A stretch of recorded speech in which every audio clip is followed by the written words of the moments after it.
Garda's Morainic hills are the gift of a glacier. Boulders and pebbles, accumulated with the retraction of ancient glaciations, are the source of this undulating landscape, with soft and delicate contours, dotted with small stretches of water. From above, when looking, you can see their close relationship with the alpine ranges that stretch over the north of Lake Garda.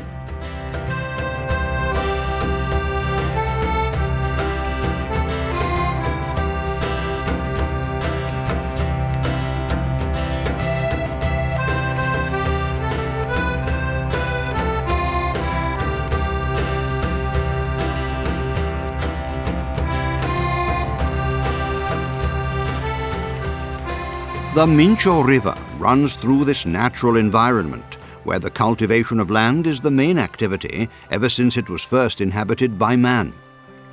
This activity has helped to define its current rural appearance and has naturally evolved into local tourism and hospitality today.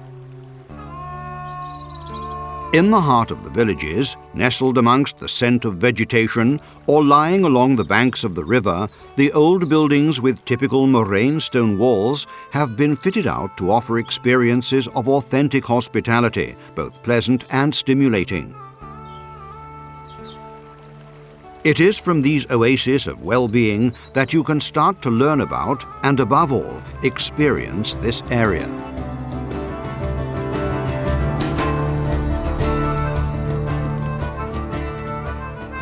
Within the large network of cycle paths that branches out over these slopes, there is one that starts from Lake Garda at Peschiera, crosses the Mincho Park, and leads up to Mantua, the city of the Gonzagas. Sport merges with nature here and offers the visitor the chance to discover and delve into a landscape in which man and the environment have managed to find the correct balance.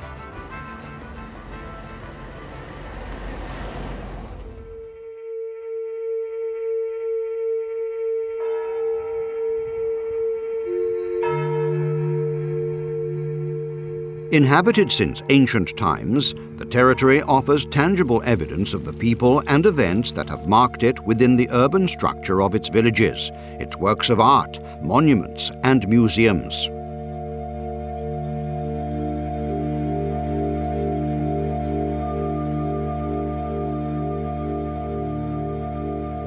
Archaeological sites, fortresses and castles built mainly in the Scaligera and Gonzaga eras tell of the commitment to defend themselves and inhabit these places.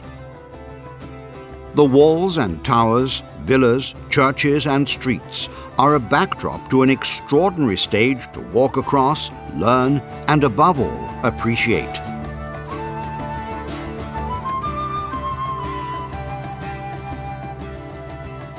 Natural vegetation and cultivated fields alternate along the narrow roads that wind through the hills. Green shades of oak, alder, and ash woods are mottled by patches of primroses, violets, and lilies. The presence of livestock in the open air gives the landscape a rural and pastoral look.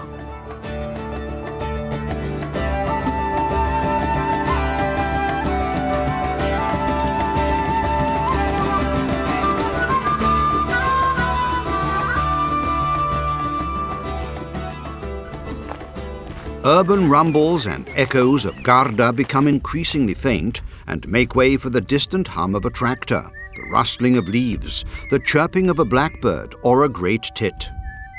The birdsong is overlapped by the sound of bells from rural churches that invite you to stop and gather in a moment of spirituality.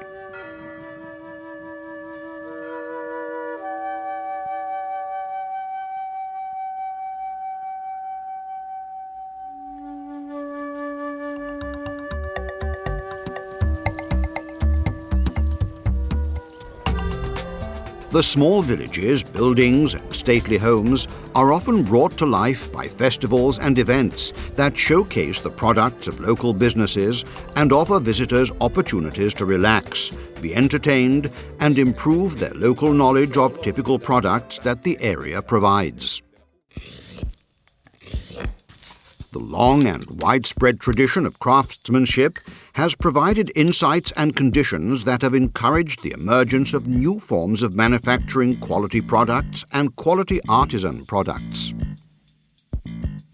From working with leather and glass to clay modelling and the creation of corsetry, in the artisan workshops it is possible to get a taste of the happy combination of creativity and manual skills.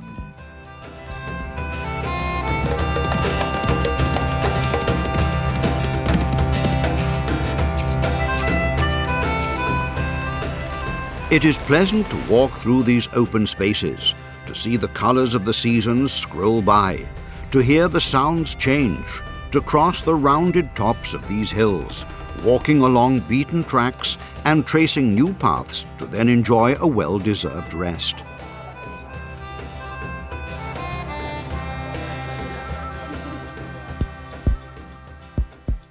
Tourist accommodation is mainly composed of farmhouses, hotels and bed and breakfasts that can guarantee comfort and a sense of well-being in typical settings, often with family members.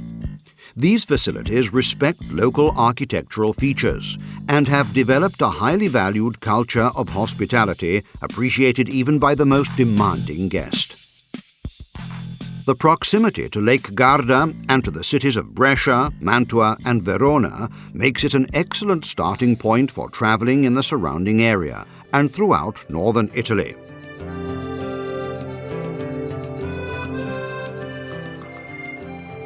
The hours immediately prior to sunset to capture the suggestive air that the hills knowingly provide for our perception. The lights dim, creating shadows that move closer to lighted areas.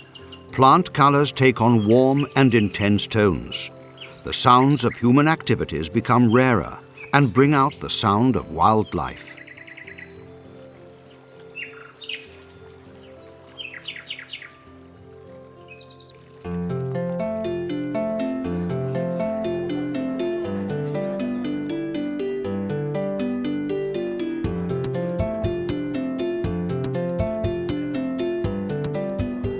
In inhabited areas or within historic buildings restored for the occasion, there are many opportunities to share guided or independent tasting tours, to take part in folklore with local people who participate with enthusiasm and passion.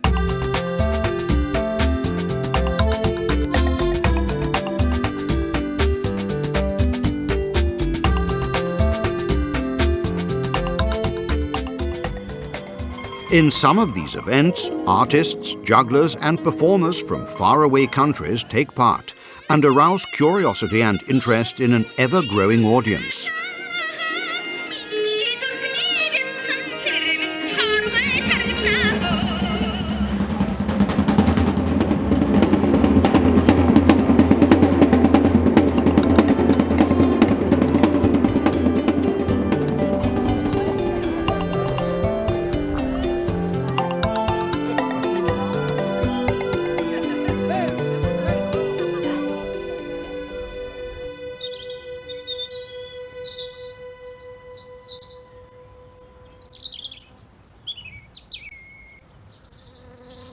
The Mediterranean climate and the possibility of exploiting the aquifers that run deep has made this land fertile and productive. Vegetable fields, fruit plantation and fodder cultivation for cattle, sheep and horses have been added to the traditional fields of grain crops. Honey, cheese, cold cuts, such as the famous Morainic salami, desserts such as San Biagio cake, rose cake, San Luigi ring, and ciottoli are cooked according to traditions handed down through generations, whilst adhering to strict specifications laid down by current regulations.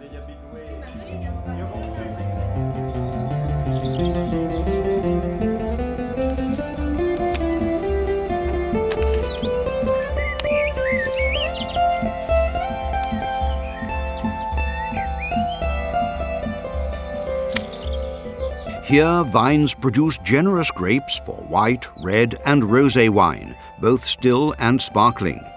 The vines are both indigenous or international, that over time have established themselves as high-quality DOC varieties. A careful selection of grapes, respect for tradition and research and innovation guarantee a process that from collection until wine aging produces harmonious and balanced wines with authentic flavors and fragrances.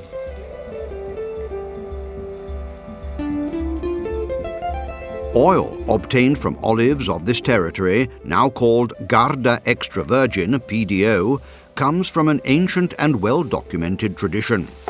It has a light and delicate taste and is suitable as a condiment for fish, vegetables, and white meat. Food and wine is an essential element of this area's culture. It has its origins in the union between the pure tastes of the peasants and the more sought-after aromas of the Gonzagas. A prince and pauper's culinary tradition, as Bartholomew de Stefani, chef of Gonzaga's, defined it in the 1600s. First courses are made up of tasty pasta dishes and delicate risottos, handmade pastas, capunse, cooked in broth but eaten dry with melted butter, agnolini and pumpkin ravioli. Then there are meat and fish dishes, various types of desserts, including the traditional sbrisolona cake.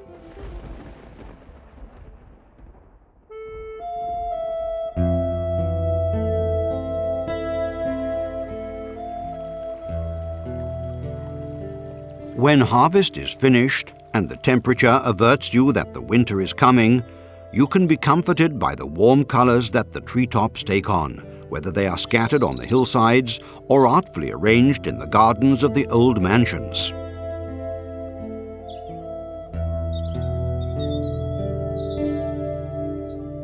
The Garda Morainic Hills were the backdrop to important pages in the history of the Italian Risorgimento.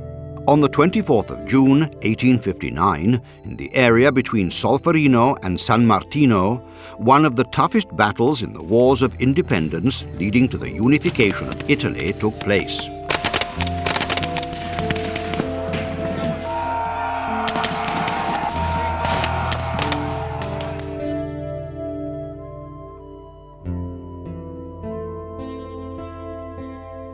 Henri Dunant, who received the Nobel Peace Prize in 1901, was inspired by the work of local women with the wounded from all sides, and was inspired to found what would become the largest and most important international humanitarian organization, the Red Cross.